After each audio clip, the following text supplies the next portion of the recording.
నా కూతురికి తల్లి. ఆ పిల్ల కూడా ఇంకో పిల్లని కనబోతుందని అత్తారింట్లో ఎదురు చూస్తున్నా. పోయిన పెద్దావిడే మళ్ళీ ఆ ఇంట్లో బోసినవ్వులు నవ్వుతుందని ఆశపడుతున్నారు. కాని ఇదేం చేసింది? భానుమతి చేత నాటకం ఆడించింది. ఏమయ్యా, భానుమతికేమీ తెలీదు.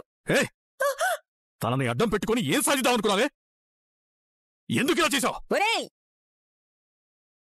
ఎందుకిలా చేశావని అడిగింది నువ్వే. కారణం తెలుసుకోకుండా మళ్ళీ కొట్టడానికి వస్తున్నావా? ఒరేయ్, వీధిలో వాళ్ళు మన గురించి ఏమనుకుంటారా? వాళ్ళకి అరుపులు వినిపిస్తాయో లేదో తెలియదు కాని ఇంకో 6 నెలలైతే పసిగొట్టు కేకలు వినిపించట్లేదని మనల్ని నిలదీస్తారే. అప్పటి వరకు కడుపుతోనే ఉన్నట్టుగా నాటకమాడమని సాగనంపిందంటే అసలు దీనికి బుద్ధుందా లేదా? ఏమయ్యా, బిడ్డ సంసారం కాపాడుకోవడానికి అలా చేశానయ్యా.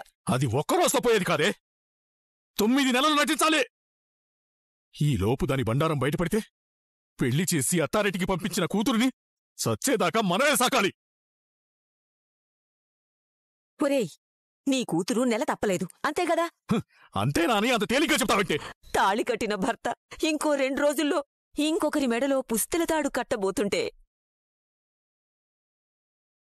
తన గుండె ఎంత భారమవుతుందో అది ఆలోచించకుండా దాని కడుపులో బరువు లేదని నువ్విలా అరిచి మన పరువు తీస్తావట్రా? పరువా? ఇంకెక్కడుంటుందే పరువు?